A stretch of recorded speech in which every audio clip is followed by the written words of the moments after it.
уважаемые товарищи. Good afternoon, comrade officers. Over the past few years, we have held the expanded meetings of the Defense Ministry Board and other events in the field of military development at the National Defense Control Center. It opened on December the 19th, 5 years ago. Since then, it has become an effective instrument of Army and Navy command and a vital part of interagency cooperation.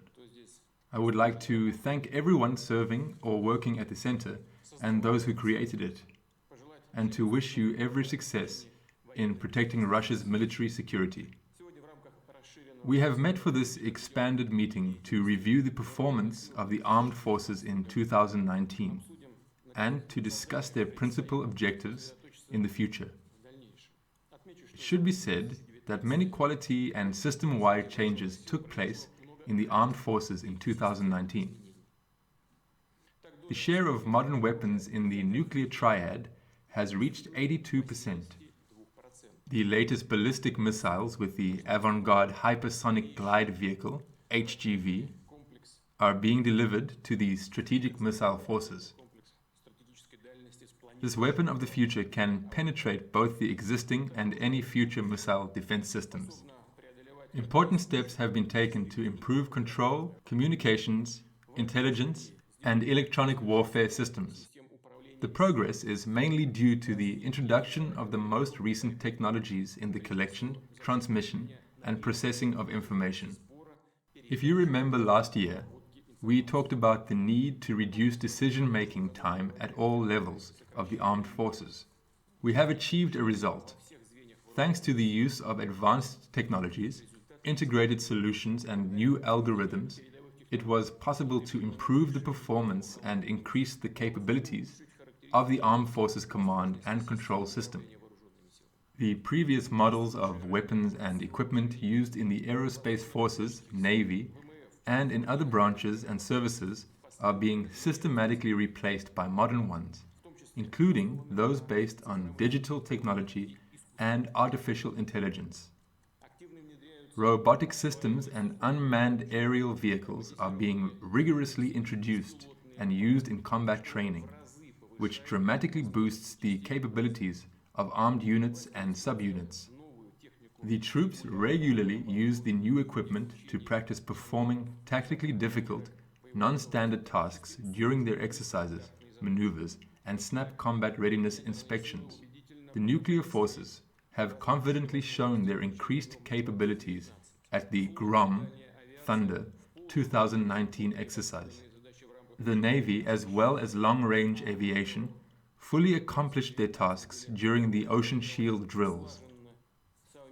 For the first time, Russian military units tested and coordinated actions among 8 states to perform anti-terrorist operations during the Center 2019 maneuvers. The Russian army continues to play a key role in achieving peace in Syria.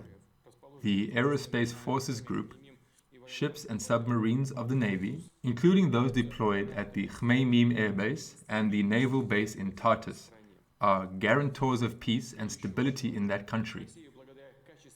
It is also important that Russia, thanks to the qualitatively increased capabilities of the armed forces, is confidently entering a new level of international military cooperation. Several Tu-160 flights over the western part of the Indian Ocean were performed from airfields in South Africa. Russian crews joined forces with their Chinese counterparts on combat patrolling of the airspace over the East China Sea and the Sea of Japan, also for the first time.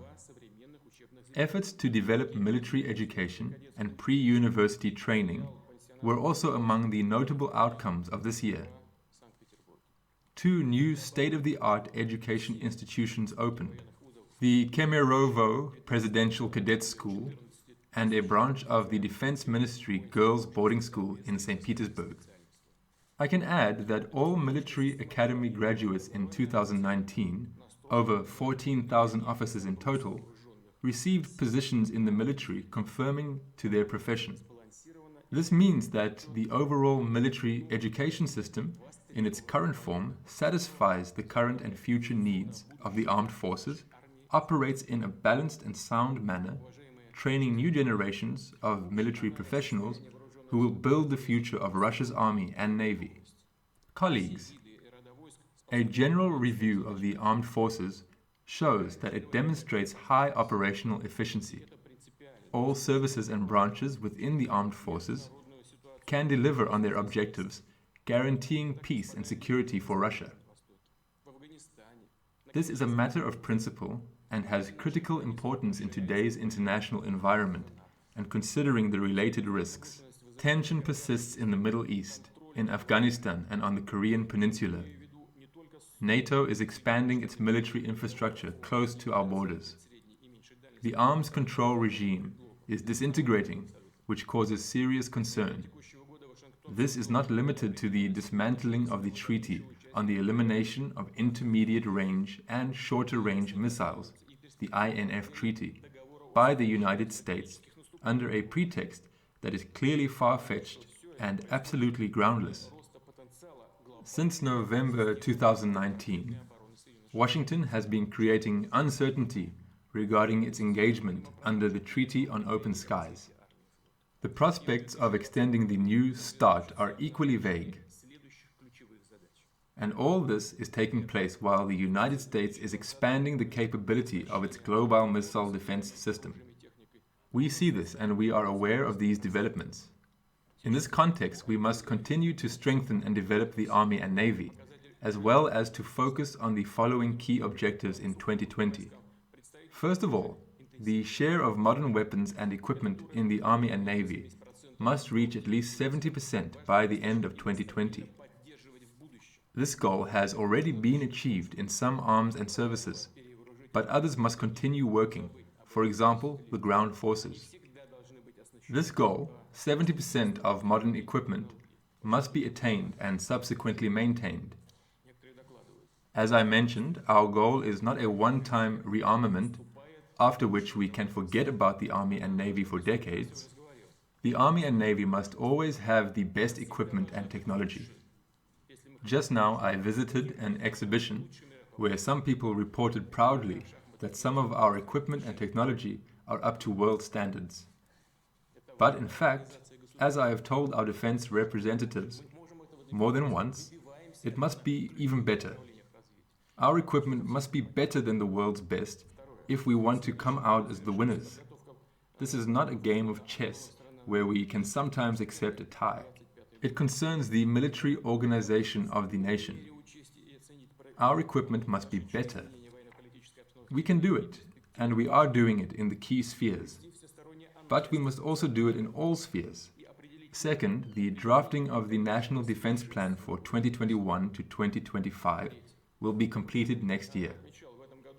While working on it, we must take into account the military and political changes that have happened in the world and try to forecast future developments as well as to comprehensively analyze potential military threats and formulate measures for the use and improvement of the armed forces. Third, I have said that this year the United States has actually destroyed the INF Treaty, which is why we must monitor the potential deployment of US missiles of this class around the world, but first of all in Europe and the Asia-Pacific region. We are ready to work out new arms control agreements. But until this process is launched, we will continue to strengthen our nuclear forces. I am referring to the delivery of cutting-edge avant-garde and YARS systems to the strategic missile forces and Borei-A missile submarines to the naval nuclear forces. And lastly, we will continue to create other promising missile systems that can ensure guaranteed deterrence of aggression against Russia and its allies. Fourth, operational and combat training should serve to develop innovative and more effective ways of using troops, units and subunits, and positive results should be immediately incorporated into the combat training programs. During the upcoming Caucasus 2020 exercise, special attention should be paid to the training of command post staff to lead coalition forces and troops, and drill military personnel in acting in difficult geographical and climatic conditions. Comrades, one of our key and traditional priorities is to improve the social security system for military service members. The federal budget provides for their service pay to be indexed annually over the next 3 years, by 3% in 2020 and by 4% each in 2021 and 2022. Pensions of retired servicemen will also increase. It is planned to continue issuing housing subsidies requested by more than 70% of servicemen who are in need of housing. More than 218 billion rubles have been allocated for these purposes since 2014. In the next 3 years, another 113 billion will be provided. The development of a funded mortgage system will also continue. It is important to continue to develop, in a balanced manner, all the components of the social security system for military personnel, as the effectiveness of your work, our common work on the armed forces development, will directly depend on this. Colleagues, ensuring Russia's defense capability is a crucial task and a priority among other matters of state and national importance. No matter how events develop, reliable and guaranteed defense of our fatherland from any potential military threats must remain a given. We do not forget the lessons of history. We are proud of our heroes and remember our fallen fighters. In the coming year, 2020, we will mark the 75th anniversary of the great victory in the Great Patriotic War, with grand celebrations on a national scale. This day is sacred for all citizens of Russia, a symbol of courage and heroism of our army, navy, and all Russian people. I know that the armed forces' main cathedral, the Church of the Resurrection in Kubinka, is going to be completed in the Moscow region in time for the occasion. I just got updated on that project. The victory parade on the Red Square and a number of other grandiose events are being prepared.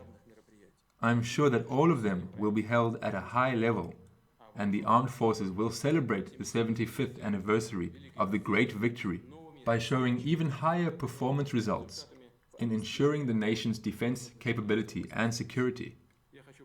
I would like to thank you, colleagues, all the personnel of the armed forces, for the impeccable fulfillment of your tasks and for your loyalty to Russia. I wish you success in your service. Thank you.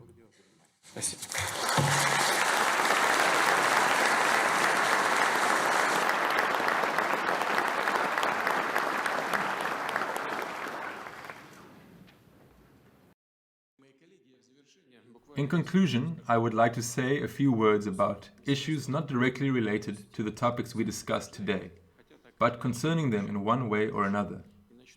Let me begin with some history. You may have noticed I recently met with my colleagues, the CIS heads of state, the heads of the countries that not so long ago were part of our common motherland, our common state, which faced Nazi Germany in World War II and won the Great Patriotic War. I said there, and we have noted this many times, that some countries, our neighbors in Europe and on the other side of the ocean, often try to distort history and make up unbelievable scenarios of how the situation in the world and Europe developed on the eve of World War II. And recently, as a logical conclusion to this process, the European Parliament adopted a resolution that almost puts Nazi Germany and the Soviet Union on the same level, implying or even saying directly that the Soviet Union was also responsible for the beginning of World War II. Of course, this is complete nonsense. I asked my colleagues to search for some materials in the archives and looked them through. I presented an incomplete list of those documents to my colleagues who are present here today, and to the CIS heads of state. I mentioned this in passing at that meeting. We had no time really. And even now there's no occasion yet to talk about it in detail. Nevertheless, I will still talk a bit about it. And later, as you may have noticed, I will write an article on this, just as I promised. The USSR was the last country in Europe to sign the Treaty of Non-Aggression with Germany. The last. All the other leading European countries did this before the Soviet Union. Yes, the Molotov-Ribbentrop Pact. Let me remind you that Ribbentrop was Germany's foreign minister, and Molotov was the foreign minister and chairman of the Council of Ministers, was signed. And there was also a secret protocol which defined the spheres of influence. But what had the European countries been doing before that? The same. They had all done the same thing, starting in 1938, when Hitler claimed part of Czechoslovakia, and Great Britain and France turned their backs on their ally, although France had a treaty of mutual assistance with Czechoslovakia. Thus, Hitler got a chance to seize part of the country. But what did the other countries do? Poland, for example. They actually conspired with Hitler. This much is directly evident from the documents, from archive documents. Another question is whether there were any secret annexes or not. But it doesn't matter. It is important how they acted. They acted in collusion for certain, just from the documents on how they negotiated. And at the so-called Munich conference, Hitler directly represented the interests of Poland and partly of Hungary. He directly represented their interests, and then he said to the Poles, "It was so difficult to defend your interests, you know. We have it all in the documents. Thank God we have enough archival documents that we attained as trophies from the European countries after World War II. But that's not all. What's really hit me hard, I'm telling you honestly, was how Hitler and the official representatives of Poland discussed the so-called Jewish problem.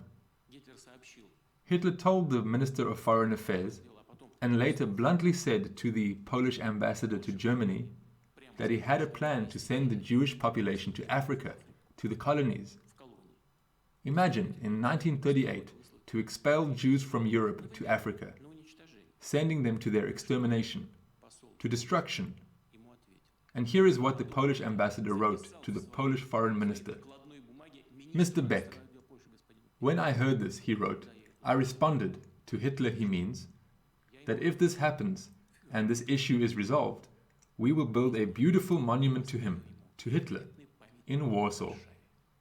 That bastard, that anti-Semitic pig, I have no other words. He was in complete solidarity with Hitler in his anti-Jewish, anti-Semitic sentiment, and moreover, he proposed erecting a monument to Hitler in Warsaw for persecuting the Jewish people. And he wrote to his patron, the Minister of Foreign Affairs, apparently hoping for understanding and approval. He would not have written this without a reason. I won't go into more detail now, but in any case, I want to emphasize again, we have enough materials to prevent anyone from corrupting the memory of our fathers, our grandfathers, and all those who gave their lives for the victory over Nazism. I just want to note that this kind of people like the ones who were negotiating with Hitler back then, they now deface monuments to the liberator soldiers, Red Army soldiers, who liberated the countries of Europe and the European peoples from Nazism. These are their followers. In this sense, unfortunately, little has changed, and we must keep this in mind. Also with regard to the development of our armed forces. Here is what I would like to say in this regard, which I think is critically important. Please note, neither the Soviet Union nor Russia have ever tried to create a threat to other countries. We were always catching up in this regard. The United States created the atomic bomb, and the Soviet Union caught up with it. We did not have nuclear weapon delivery vehicles or carriers. There was no such thing as strategic aviation, and the Soviet Union was catching up in this area as well. The first intercontinental missiles actually were not built here, and the Soviet Union was trying to catch up. Today we have a unique situation in our new and recent history. They try to catch up with us. Not a single country possesses hypersonic weapons, let alone continental range hypersonic weapons. We already have Kinjal hypersonic missile systems in the field, and Peresviet laser combat systems have already been deployed with the troops as well. The Minister has just told us that we have begun to equip the 1st Regiment of the Strategic Missile Forces with the latest avant-garde hypersonic glide vehicle. Work on other systems is underway, including Sarmat-boosted intercontinental ballistic missile, Zircon ground and sea-based hypersonic rockets, the Poseidon UUV, and the Burevestnik nuclear-armed cruise missile.